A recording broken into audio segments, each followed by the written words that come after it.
came in my dressing room after she finished and said, I want to thank you for leading me into this type of stuff. And I said, girl, I got led into it too. Because all of those great blues players, ladies and gentlemen, I mentioned a little earlier, I got a chance to meet them all, and none of them made a decent living. They repeated that. And they love music so well, they played for the love of music and the drink. And I still don't drink until I have to play because I'm still nervous. I don't think I'm good enough to be out in front of you now. Please be. I just told her backstage, do you know I don't never drink whiskey until I have to come in front of a fucking microphone? The audience looking at me, and ladies and gentlemen, I've had all kind of jobs. I've drove tow trucks. I've plowed mules. I've chopped cotton and I've picked cotton. And I've only been fired once in my life. And you know what that was? They found out I could play a Jimmy Reed number in Baton Rouge, and the guy said, how much you make pumping this gas? And I told him, he said, I'll double you that, because when he comes to the station, I played it. He said, man, you can make more playing the guitar than do pumping gas. And when he took me to the club, and I think it must have been about 20 people, and he said, come on. I said, man, I can't look at that audience. I got to turn my back. And I turned my back. We were going to sing this way, and the audience was out this way. He said, no, you got to turn around. I was like, I'll be damned if that's so. I was too shy. And he fired me. When he fired me, I had a friend that knew I could play for 2 people or 3 people, and I wasn't shy of that. And one of them looked at me and said, boy, you need to drink some schoolboy scotch. And ain't that wine. I ain't talking about the wine you drink at a dinner. I'm talking about that stinking ass wine that they call your wino. And Muddy Waters and all of them taught me, said, man, if you take a sip of this shit, you'll turn around. And guess what? I've been turning around ever since.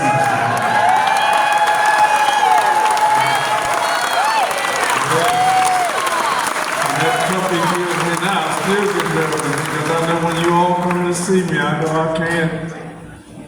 I don't try to be the best in town. I just try to give you the best until the best come around.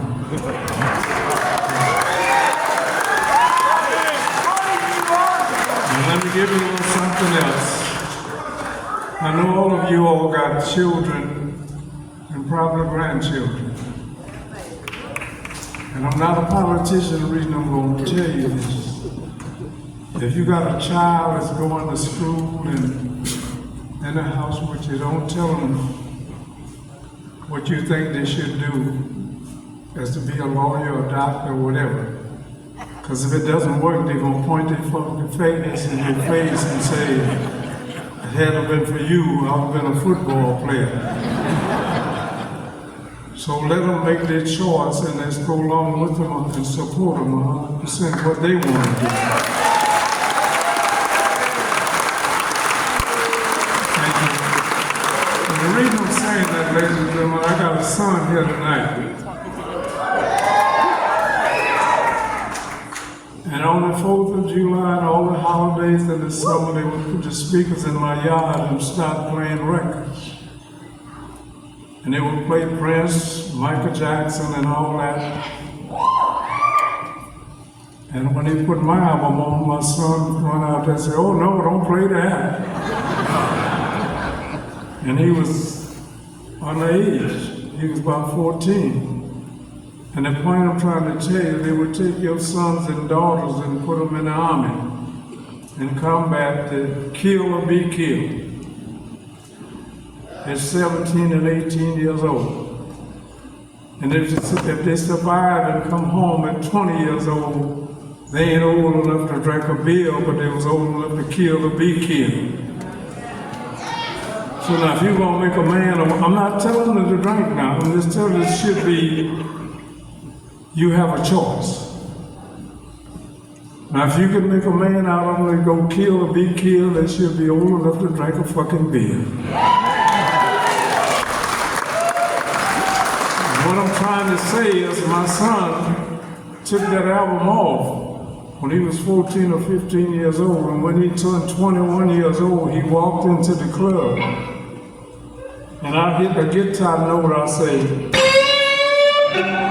he said, wait a minute. Dad, I didn't know you could do that. And he shared with me tonight, then he asked for a guitar, you know what he sounded like? And I want to bring that young lady out with it because we're going to jam y'all tonight. You know what we do? Let's get my son. My lady.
Yes, I want to get close to you.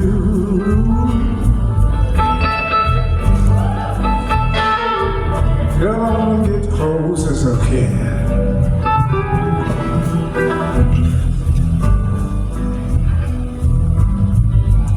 I want to get so close to you, baby, they gon' think you and I are Siamese twins. Yeah. Now listen. I want you to love me. Love me with your your own free will.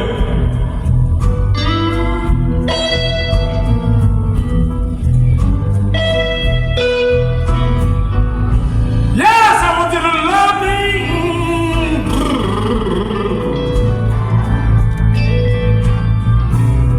Love me with your own free will.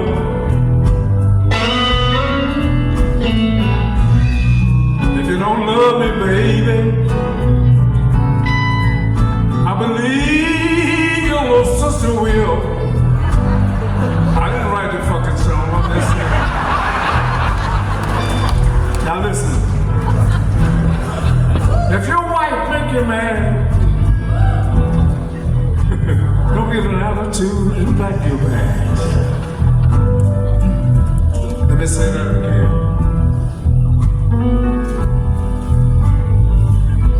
Yeah, I said your wife make you mad. Don't get an attitude and pack your bags.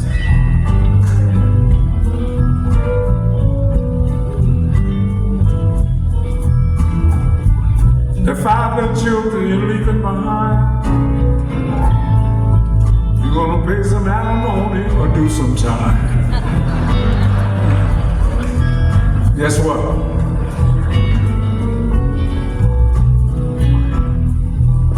Cheaper to keep up.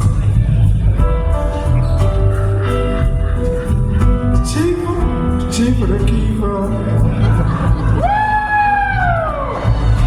You know why? You didn't pay for $2 to bring the girl home. Now you got to pay $50,000 to leave her alone.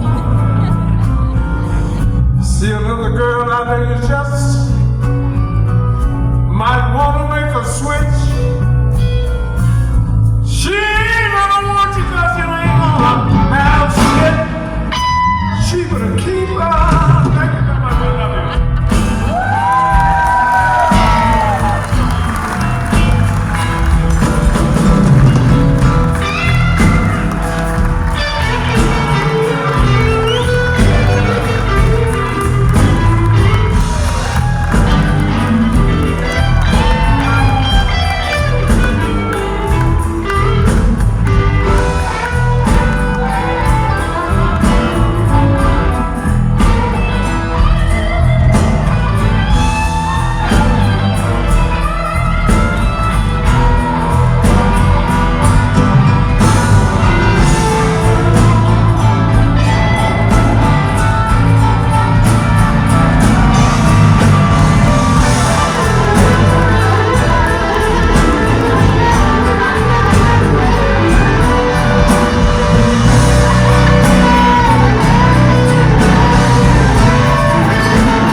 say I don't love you, 'cause I just stay out all night long.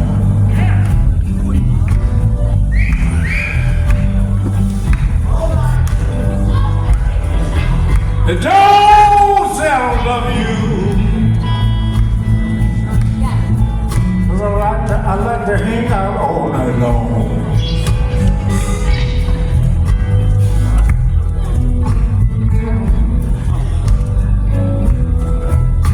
You know, I'm just a little country boy. And I was raised out on the farm. Thank you very much. I love you, man.